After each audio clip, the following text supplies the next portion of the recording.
moyo wangu Mheshimiwa Rais Dr. Samia Suluhu Hassan, kwanza kwa imani yake isiyopimika aliyoionyesha kwangu tangu aliposhika hatamu ya kuliongoza taifa hili.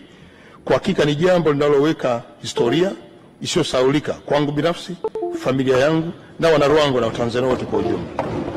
Mheshimiwa Spika, uniruhusu kwa unyenyekevu mkubwa niguse jambo la kihistoria lenye hisia na uzito mkubwa kwa taifa letu.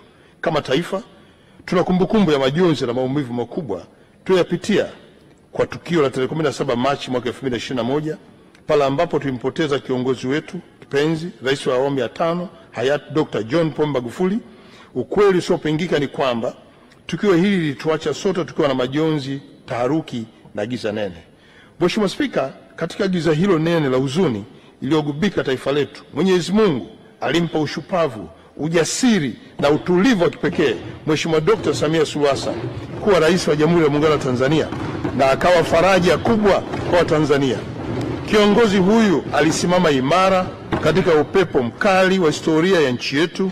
Alichukua hatamu ya uongozi kwa utulivu, kwa busara na kwa ujasiri usioyumba. Na katika kipindi hiki alitufundisha kuwa utulivu sio udhaifu, bali ni nguvu ya ndani iliyotokana kwa Mwenyezi Mungu katika kushughulikia masuala makubwa ya kijamii, kiuchumi na kisiasa ndani na nje ya mipaka ya nchi. Mheshimiwa Spika, katika kipindi hicho kigumu, Mheshimiwa Dr. Samia Suluhu Hassan alionyesha imani kubwa na hatimaye aliamua niendelee kumsaidia kwa nafasi ya waziri mkuu.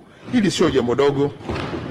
Na yakumbuka maneno yake kwangu, namnukuu: Kasimu, tuendelee kushirikiana kulitumikia taifa letu, simamia shughuli za serikali. Namshukuru sana kwa moyo wa dhati Mheshimiwa Dr. Samia Suluhu Hassan kwa imani aliyoonyesha kwangu. Mheshimiwa Spika, katika kipindi cha uongozi wake tumeweza kusimama imara kama taifa. Tumesimamia tunu za taifa hili za amani na utulivu. Tumeendeleza miradi ya maendeleo iliyokuwa ya kimkakati na mengine inaendelea kujengwa, na huduma za jamii pia. Tumeimarisha demokrasia, tumeimarisha diplomasia, tumejenga uchumi na kujenga mshikamano wa kitaifa. Haya yote yametokana na uongozi imara wenye hekima wa Mheshimiwa Rais Dr. Samia Suluhu Hassan ambaye ndio rais wa Jamhuri ya Muungano wa Tanzania. Hivyo nimalizie kwa kusema kuwa Mheshimiwa Dr. Samia Suluhu Hassan amekuwa mwalimu wa subira, kielelezo cha ujasiri, ustahimilivu na alama ya matumaini kwa kizazi hiki, na kiongozi aliyetoa mfano wa kuwa mwanamke anaweza kuongoza hata kwenye nafasi ya kitaifa.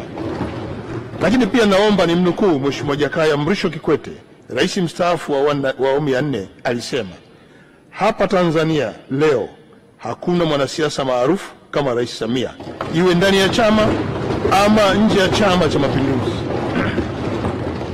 Mheshimiwa Spika, daima nitaendelea kumshukuru na namwombea ushindi mkubwa kwenye uchaguzi mkuu ujao. Lakini vile vile ninawaombea ushindi wa kishindo Mheshimiwa Balozi Dr. Emmanuel John Nchimbi, mgombea mwenza wa nafasi ya urais, na Mheshimiwa Dr. Hussein Alasan Mwinyi, mgombea wa urais wa Zanzibar.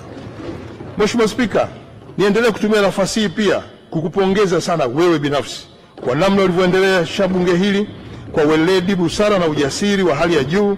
Na katika kipindi cha uongozi wako katika bunge hili, sote tumekushuhudia imani kubwa ya dunia kwa nchi yetu kupitia wewe spika wetu, pale ambako Umoja wa Mabunge Duniani ulipoamua kukupa dhamana kubwa ya kuwa rais wa mabunge ya dunia.